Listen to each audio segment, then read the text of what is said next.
अगर ये अलाउंस कर दिया जाए कि फ्री में आपको कम्बल मिल रहा है, फ्री में आपको रजाइयां मिल रही है, तो उतनी बड़ी लाइन नहीं लगेगी जितनी बड़ी लाइन खाद के लिए किसानों ने लगाया।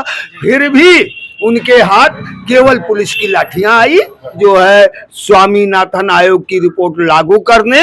हमारे किसानों की आय अपने आप दुगनी हो जाएगी। तो कहीं ना कहीं केवल उबाल ही नहीं, समय आने पर दिल्ली चल करके ऐसे लोगों के गिरोहबान को पकड़कर और संसद भवन से खींचकर बाहर फेंकने का काम भी करना पड़ेगा। इस्तीफा ना दिए, इनको हटाया ना गया, इनके खिलाफ FIR ना हुआ, तो मिल्कीपुर के SC और OBC के लोग भाजपा के लोगों को दौड़ा दौड़ा कर खदेड़ने का काम करेंगे मिल्कीपुर से, इसमें कोई दो राय नहीं।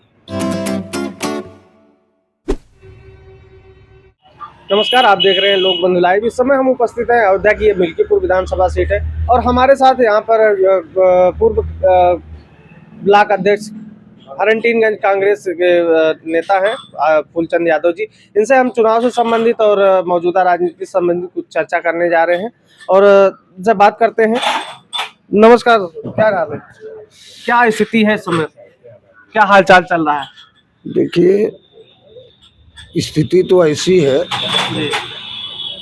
कि वर्तमान सरकार ये जान रही है कि अयोध्या में पुनः वही खेल दोहराया जाएगा। जनता वही चाह रही है जो लोकसभा के चुनाव में हुआ था। इससे जो है सरकार चुनाव को लेकर के पीछे हटने का काम कर रही है, लेकिन जनता ने भी मन बना लिया है कि आप कितना भी भागिए, हम आपको अयोध्या में खाता नहीं खोलने देंगे। जैसा कि आप जमीन से जुड़े हैं, आप खेती किसानी से जुड़े हैं, तो इस समय किसानों की स्थिति क्या है? देखिए, ऐसा है, किसानों की सबसे बड़ी समस्या जो है नीलगाय, नीलगाह। एक चीज ध्यान रखिए, ये मनुस्मृति वाले जो आज सत्ता में बैठे हैं, ये इनको नीलगाय का रूप देते हैं, लेकिन सत्यता ये है कि ये नीलगाह है। और आज ये इस तरीके से किसानों को बर्बाद करके रख दिए हैं कि इन्हीं की वजह से आज हमारी सब्जियां, दाल, तिलहन सब कुछ महंगा हो चुका है। अभी जैसा कि खाद को लेके काफी मारामारी चल रही है, तमाम खाद को लेकर तो किसानों को तमाम समस्याएं हो रही हैं। इसके लिए आप किसको जिम्मेदार मानते हैं? देखिए, ऐसा है, इसमें दो तरीके का काम हो सकता है। या तो केंद्र सरकार ने उत्तर प्रदेश के मानक के अनुरूप खाद नहीं दिया, या तो उत्तर प्रदेश में बैठी सरकार में बैठे अधिकारी खाद को ब्लैक कर दिए और हमारे पूरे उत्तर प्रदेश में खाद के लिए हाहाकार मच गया। आप ये जान लीजिए कि उतनी बड़ी लाइन, अगर ये अलाउंस कर दिया जाए कि फ्री में आपको कम्बल मिल रहा है, फ्री में आपको रजाइयां मिल रही है, तो उतनी बड़ी लाइन नहीं लगेगी जितनी बड़ी लाइन खाद के लिए किसानों ने लगाया। फिर भी उनके हाथ केवल पुलिस की लाठियां आई, खाद भी नहीं पाए। और ये जान लीजिए कि मार्केट में ब्लैकिंग खाद किसी तरीके से जहां 10 किलो डालना था वहां 5 किलो डाल करके और हमारे किसान भाई अपना काम चला। लेकिन कहीं ना कहीं चाहे नरेंद्र मोदी जी ले लीजिए या आपके सूबे के मुख्यमंत्री योगी आदित्यनाथ बार बार और तमाम मंचों से वादा करते हैं कि हम किसानों की आय दोगुनी कर दिए हैं और किसानों को तमाम सुविधाएं दे दी हैं। इसको आप किस तरीके से देखते हैं? देखिए, ऐसा है, चाहे वो प्रदेश के प्रधानमंत्री जी हों, चाहे प्रदेश के मुखिया हमारे योगी आदित्यनाथ जी हों, किसान की आय तभी दुगनी होगी जिस नारे को लेकर के ये आए थे, जो इन्होंने किसानों से वादा किया था, ये आज जो है स्वामीनाथन आयोग की रिपोर्ट लागू करने। हमारे किसानों की आय अपने आप दुगनी हो जाएगी। तो कहीं ना कहीं सरकार की मंशा पे आप सवाल उठा रहे हैं कि सरकार नहीं चाहती है, किसानों का कहीं ना कहीं कमजोर है जो किसान उनको उठाना नहीं चाहती, लेकिन वादा मंचों से किया जाता है। इसको किस तरीके से? देखिए, ऐसा है, बीजेपी वर्सेस RSS जो हैं, इनका केवल एक काम है लोक लुभावन वादे करना। बाकी ये किसान, छात्र, नौजवान, महिला विरोधी सरकार है। अगर ये किसान के समर्थन में होते तो 16,000 करोड़ रुपया पूंजीपतियों का माफ किया गया, लेकिन कर्ज तले दबे हमारे किसान जो आत्महत्या कर रहे हैं उनका 10 रुपए भी नहीं माफ किया गया। इसलिए साफ झलकता है कि ये डबल इंजन की सरकार जो है ये किसान विरोधी, महिला विरोधी, छात्र विरोधी सरकार। जैसा कि अभी आपने देखा होगा भरे संसद में केंद्रीय गृह मंत्री अमित शाह जी द्वारा कहीं ना कहीं बाबा साहब के ऊपर जो टिप्पणी की गई, बाबा साहब अम्बेडकर जी के ऊपर, कहीं ना कहीं उसको लेकर दलितों और पिछड़ों में काफी ज्यादा उबाल देखने को मिल रहा है। इसको आप किस तरीके से देखते हैं? देखिए, दलितों, SC ST और OBC में उबाल आना भी चाहिए, क्योंकि एक चीज आप जान लीजिए, सुबह लोग उठ करके नहा धो करके जब एक अगरबत्ती जलाते हैं तो ईश्वर को क्यों जलाते हैं? इसीलिए ना कि हे प्रभु हमारी रक्षा करना। बाबा भीमराव अंबेडकर जी संविधान लिख करके SC और OBC की रक्षा कर चुके हैं, तो हम उनको क्यों ना अपना भगवान माने? तो ऐसे महापुरुष का जो अपमान किया गया वो घोर निंदनीय है। और SC OBC के लोगों को केवल उबाल ही नहीं, समय आने पर दिल्ली चल करके ऐसे लोगों के गिरहबान को पकड़कर और संसद भवन से खींचकर बाहर फेंकने का काम भी करना पड़ेगा। जब तक ये नहीं होगा तब तक हम लोग चैन से नहीं बैठेंगे। जी, जैसा कि हम अभी मिल्कीपुर विधानसभा सीट पर हैं और ये मिल्कीपुर विधानसभा सीट पर कहीं ना उपचुनाव होना है, और उपचुनाव के पहले जो इस तरीके से जो एक नैरेटिव बना है या जो देश का माहौल बना है, चाहे वो बाबा साहब अम्बेडकर को लेके हो या फिर लोग प्रदर्शन कर रहे हैं, चाहे दिल्ली के बॉर्डर पर किसानों का प्रदर्शन हो या अभी आप देखें PRD के जवानों का, तमाम तरीके का प्रदर्शन कहीं ना कहीं असंतोष को जाहिर करते हैं सरकार के प्रति। तो इसका कहीं ना कहीं प्रभाव आपको दिखता है कि मिल्कीपुर उपचुनाव पे इसका असर दिखेगा?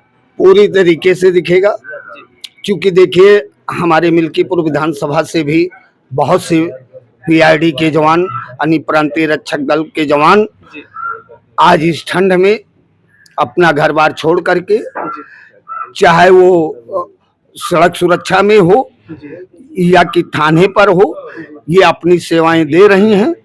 मैं बिल्कुल इनके समर्थन में हूं और सरकार को इनकी आवाज सुनना चाहिए, इनकी मांगों को पूरा करना चाहिए।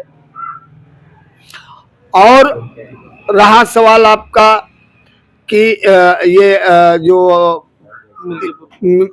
SC OBC जो बाबा साहब की बात को लेकर के, मैं आपको बता देना चाहता हूं कि अगर गृह मंत्री जी इस्तीफा ना दिए, इनको हटाया ना गया, इनके खिलाफ FIR ना हुआ, तो मिल्कीपुर के SC और OBC के लोग भाजपा के लोगों को दौड़ा दौड़ा कर खदेड़ने का काम करेंगे मिल्कीपुर से, इसमें कोई दो राय नहीं। जैसा कि अभी जो एक चर्चा चल रही है, जैसे आपका इंडिया गठबंधन के प्रत्याशी अजीत प्रसाद को लगातार लोग ट्रोल कर रहे हैं कि वो जो है कहीं किसी आयोजन में या प्रत्याशी होने के बावजूद नजर नहीं आते, तो इसका क्या खामियाजा कहीं ना कहीं गठबंधन को भुगतना पड़ेगा?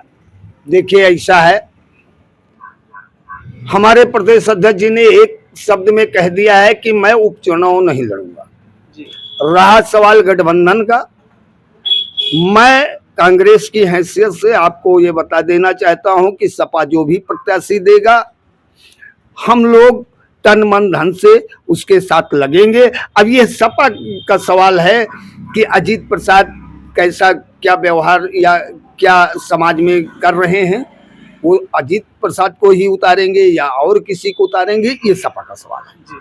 तो जैसा अभी मौजूदा आप माहौल क्या देख रहे हैं मिल्कीपुर का, और अगर गठबंधन के तौर पे बात किया जाए, इंडिया गठबंधन के तौर पे, तो क्या माहौल दिख रहा है आपको कि सीट में किसकी मजबूती ज्यादा अच्छी दिख रही है? देखिए, जहां तक आप चुनाव की बात करेंगे, मिल्कीपुर विधानसभा के अंदर चुनाव इंडिया गठबंधन जीतेगी, इसमें कोई दो राय नहीं है।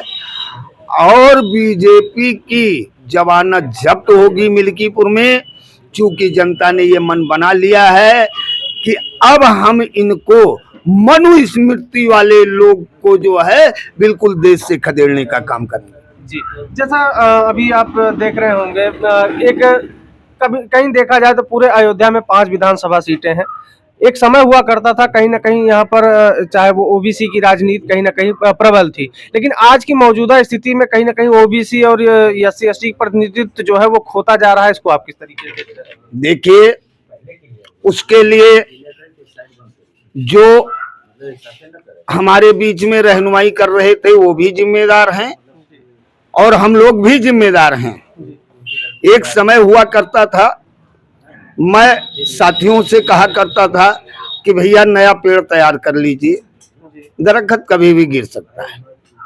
नए पेड़ लगाए नहीं गए, दरख्त गिर गया है तो छाया कहाँ से मिलेगी?